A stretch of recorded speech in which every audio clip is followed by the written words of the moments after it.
మీకు గుర్తుందా bro, IPL వచ్చిందంటే న్యూస్ పేపర్లో స్కెడ్యూల్ చూసి అది కట్ చేసుకొని బుక్లో పెట్టుకొని తిరిగేవాళ్ళం. ఈరోజు మ్యాచ్ ఎవరిది, ఏ టైంకి స్టార్ట్ అవుతుంది అన్నీ మెమరైజ్ చేసుకునేవాళ్ళం.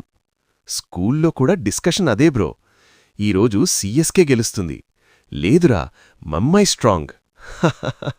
టీవీ ముందు కూర్చొని మ్యాచ్ కోసం వెయిట్ చేసే ఫీలింగ్. యాడ్స్ వచ్చినా కూడా ఛానల్ చేంజ్ అయ్యం. స్కోర్ మిస్ అవ్వకూడదని టెన్షన్. 6 పడితే ఇంట్లోనే స్టేడియంలాగా అరవడం. ఇప్పుడు ఐపీఎల్ వస్తే మొబైల్లో నోటిఫికేషన్ వస్తుంది, హైలైట్ చూస్తాం, అంతే అయిపోతుంది. అప్పుడు మ్యాచ్ చూశాం, ఇప్పుడు స్క్రోల్ చేస్తాం.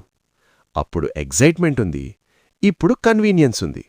కాని బ్రో, ఆ న్యూస్ పేపర్ కట్స్, ఆ డిస్కషన్స్, ఆ ఫుల్ మ్యాచ్ ఎక్స్పీరియన్స్ అవి మళ్ళీ రావు.